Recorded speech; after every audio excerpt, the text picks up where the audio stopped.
Daily Words of God. When God becomes flesh, His Spirit descends upon a man. In other words, the Spirit of God clothes Himself with a physical body. He comes to do His work upon the earth, not to bring with Him certain limited steps. His work is absolutely unlimited. The work that the Holy Spirit does in the flesh is still determined by the results of His work, and He uses such things to determine the length of time for which He will do work while in the flesh. The Holy Spirit directly reveals each step of His work, examining His work as He goes along. This work is nothing so supernatural as to stretch the limits of the human imagination. This is like Jehovah's work in creating the heavens and earth and all things.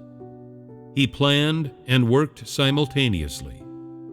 He separated the light from the darkness, and morning and evening came into being. This took one day. On the second day, He created the sky, and that also took one day.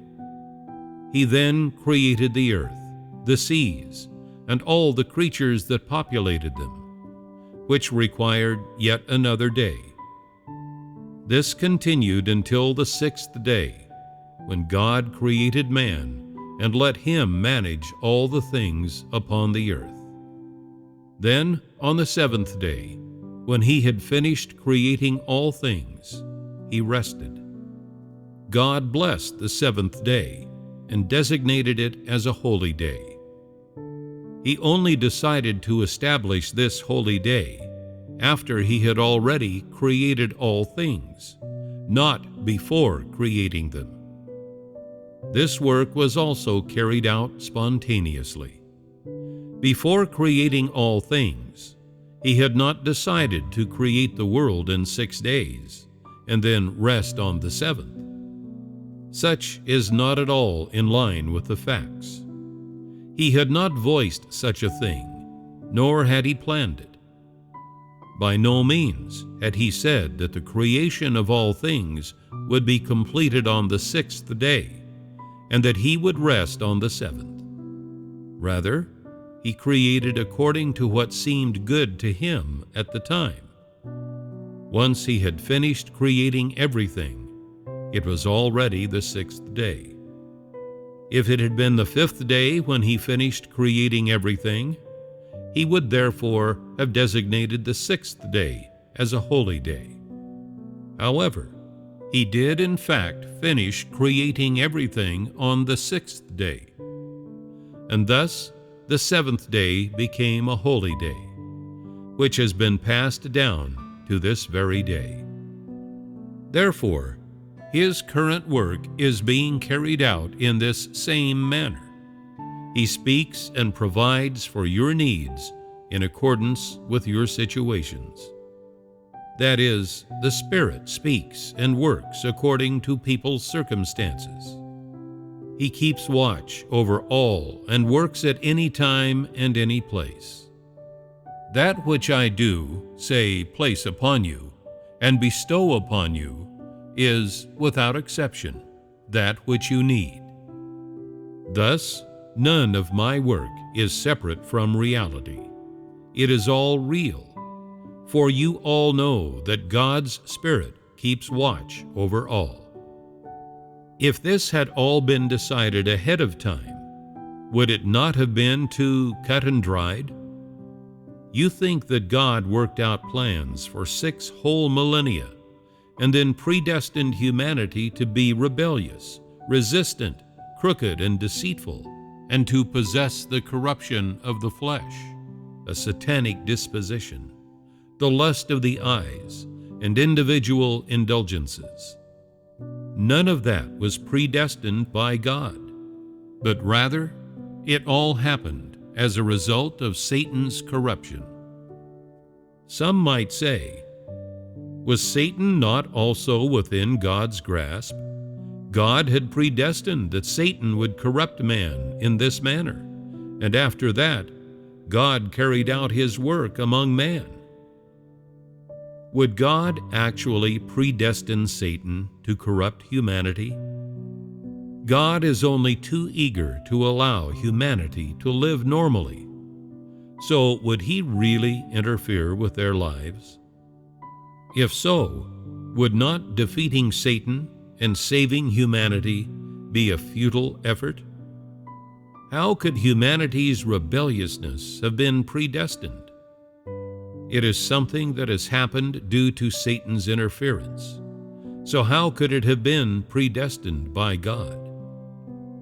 The Satan within God's grasp, of which you conceive, is very different from the Satan within God's grasp of which I speak.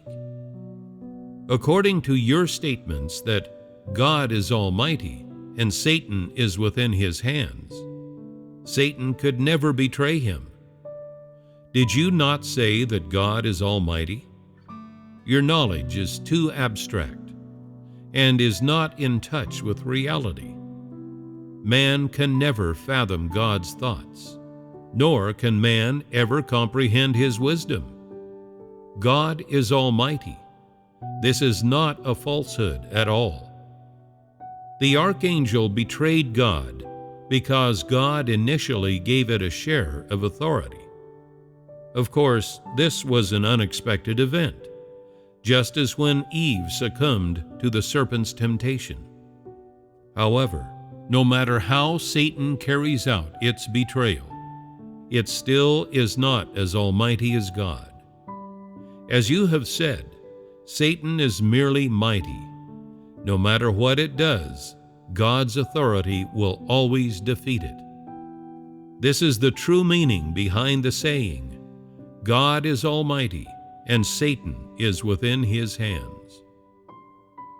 Therefore, the war with Satan must be carried out one step at a time. Moreover, God plans his work in response to Satan's ruses. That is, he brings salvation to humanity and reveals his almightiness and wisdom in a manner befitting the age. Likewise, the work of the last days was not predestined early on, before the age of grace. Predestinations are not made in such an orderly manner as this. First, making man's external disposition change. Second, subjecting man to his chastisement and trials. Third, causing man to undergo the trial of death. Fourth, having man experience the time of loving God and express the resolution of a created being. Fifth, allowing man to see God's will and know him completely. And finally, completing man. He did not plan all these things during the age of grace. Rather, he began planning them in the present age. Satan is at work, as is God. Satan expresses its corrupt disposition, whereas God speaks straightforwardly and reveals some essential things. This is the work being done today, and there is the same working principle that was used long ago, after the creation of the world.